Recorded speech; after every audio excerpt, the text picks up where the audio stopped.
I'm so pleased to have as my guest today my very dear friend and business colleague, Wendy Schoen. Wendy is the owner of Wendy Schoen Designs, and she is the designer behind Petite Crochet Patterns. She is a frequent contributor to So Beautiful magazine and has studied and taught literally all over the world. And my favorite place where she has studied needlework is the Royal School of Needlework in London. Wendy, welcome to the show. Thank you for having me, Martha. I brought with me these two little garment samples to share this stitch that I'm about to show you. If you focus on the bottom of hem of the christening gown, you'll see the little squiggly line. That shape is stitched with a stem stitch. So if you're ready, we'll go ahead and start. Now, I've reproduced the same design on my embroidery hoop, and I've turned it so that I'm working it horizontally because this stitch is worked from left to right. Now I'm going to emerge at the beginning of the line, and then I'm going to hold on to the thread as I position the stitch. Now the first stitch is twice as long and halfway back. So I'm going to take a rather longish stitch, and then I'm going to bring it back between those two positions. So if I started at A and I went in at B, then C would be in between those two. Now that's your very first stitch. Now the next stitch is going to be half as long, and then it will emerge now through the hole of the previous stitch. Now what is happening is the thread is actually twisting as I stitch, and the twist is causing a rope-like effect. This stitch is great for stitching flower stems, hence the name, or you can use it for outlining a shape. It makes a great boundary too. Now the stitch progresses down the shape.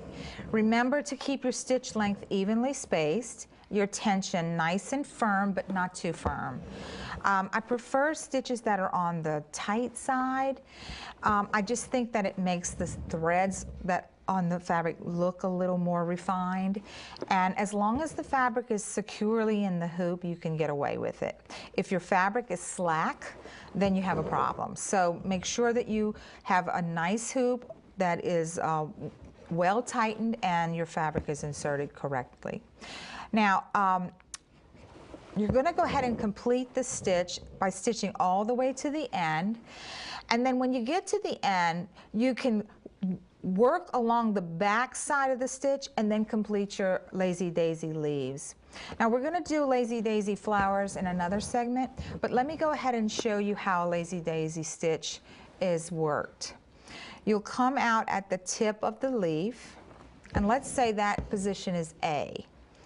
Hold the thread out of the way and then go back in the same exact place at A. So you're coming out at A and you're sewing in at A. Now you want to make sure to hold on to your thread loop, because if you let go, it's going to come out. The stitch will come out. Now I'm going to position the stitch at the rounded part of the leaf through the loop. Come up and tighten and tack it down. Now I bet you noticed something funny about the way I'm stitching.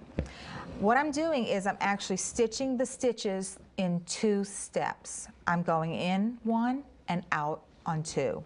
And the reason I'm doing that is because I'm working in an embroidery hoop. And you never scoop when you work in a hoop.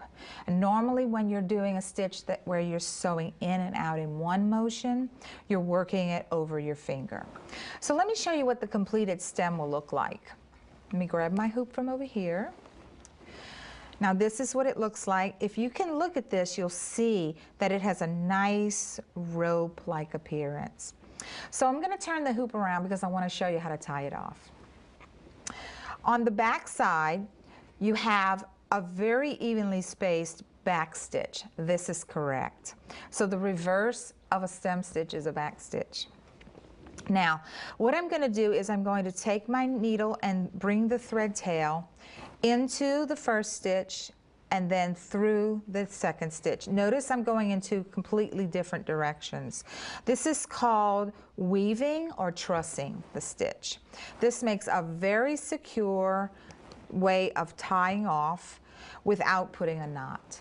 And then all I have to do is just cut the tail off and I'm done. So make sure you choose this stitch for your projects, and I think you'll really like it. Wendy, that's just fascinating, and I love the way you have them run vertically on this beautiful dress. Thank you so much for being here again and sharing your mastery of embroidery. It's always a pleasure for me to have that little lesson too. Thank you so much, Martha.